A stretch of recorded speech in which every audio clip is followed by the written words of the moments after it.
Welcome back, folks. So for today's video, I am at Rose Hill Cemetery. I'm at Gate 1, in case you're wondering.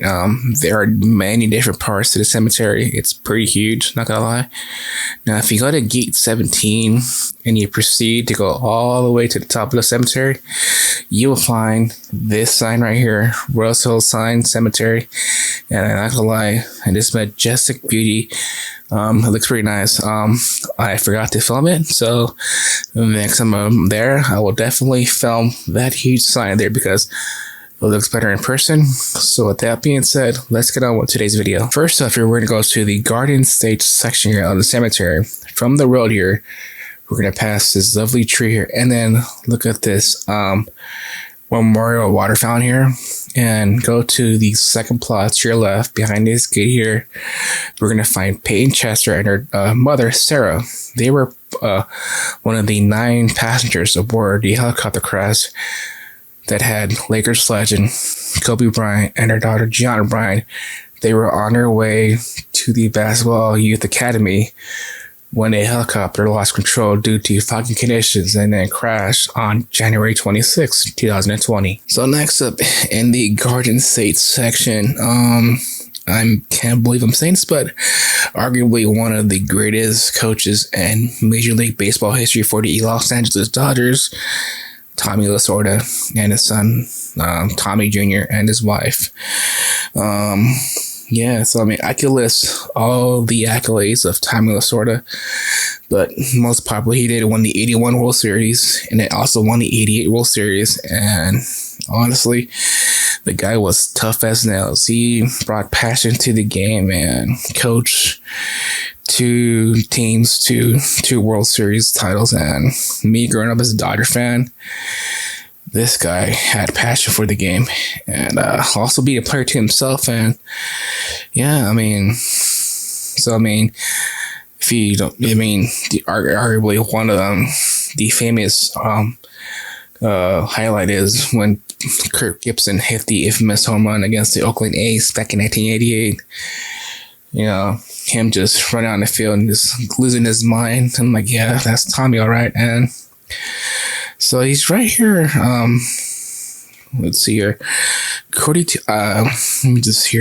to my notes here, his son's there to his left hand side, and his wife Joan is there to his right.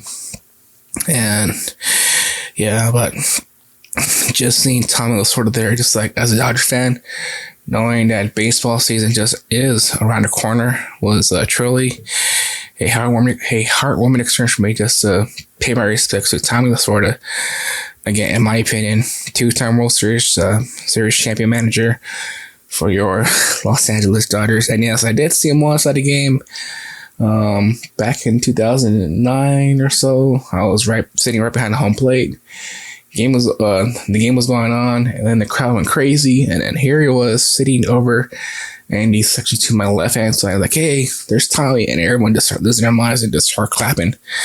And that's probably one of my favorite memories of him seeing him at a game. So yeah, and so yeah, here he is, Tommy Lasorda and his son, Tommy Jr., and his wife Joan.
So from the Memorial Chapel, we are going to go to Lupine Lawn, and Lupine Lawn is a few sections over to your left-hand side from the Memorial Chapel, and we're going to find one of the founders of the NWA, Eazy-E.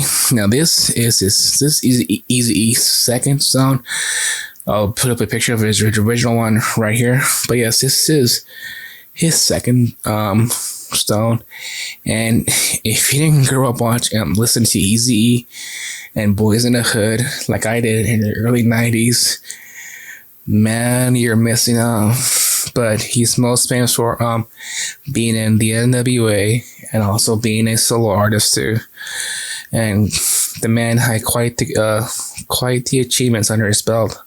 Unfortunately, he passed away at the age of 30 on March 26, 1995, and he did influence a generation of rappers to start rapping because of Eazy-E and absolutely the NWA. And just being there was quite the surreal experience for me, just to pay my respects and say a few words to Eazy-E, you know.